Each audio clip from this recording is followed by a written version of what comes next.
भारत के लिए चंद्रयान-3 आखिर इतना खास क्यों?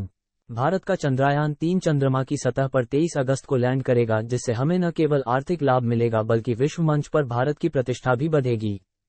इसरो का ये तीसरा चंद्रयान-3 मिशन है और अगर यह सफल होता है तो भारत, अमेरिका, रूस और चीन के बाद चंद्रमा की सतह पर सॉफ्ट लैंडिंग करने वाला चौथा देश होगा।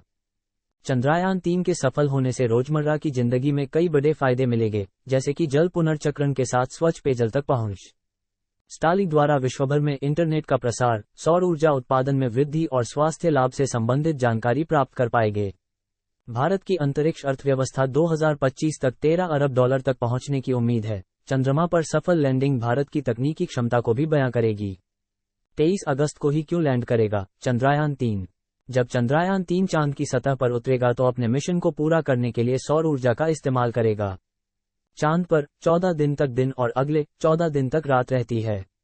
अगर चंद्रयान ऐसे समय में चांद पर उतरेगा जब वहां रात हो तो वह काम नहीं कर पाएगा। इसरो ने इस बात को समझते हुए 23 अगस्त में चंद्रयान-3 को चंद्रमा की सतह पर लैंड कराने का निर्णय लिया है। साथ ही दक्षिणी ध्रुव पर सूरज की रोशनी उपलब्ध रहेगी, जो मिशन को सफल बना देगा। भारत अगर इस मिशन में कामयाब रहा तो वो चांद के दक्षिणी ध्रुव पर सॉफ्ट लैंडिंग कराने वाला पहला देश बन जाएगा। चंद्रयान-3 में किए गए हैं नए सुधार। चंद्रयान-3 में 3 मॉड्यूल हैं: लैंडर मॉड्यूल, एक प्रोपल्श मॉड्यूल और एक रोवर मॉड्यूल। चंद्रयान-3 में एक रोवर और एक लैंडर होगा, हालांकि इस बार ऑर्बिटर नहीं है। चंद्रयान-3 में विक्रम के लेग्स को काफी मजबूत बनाया गया है, वह पहले की तुलना में अधिक वेग से उतरने में सक्षम है। लैंडर में काफी सुधार किए गए हैं।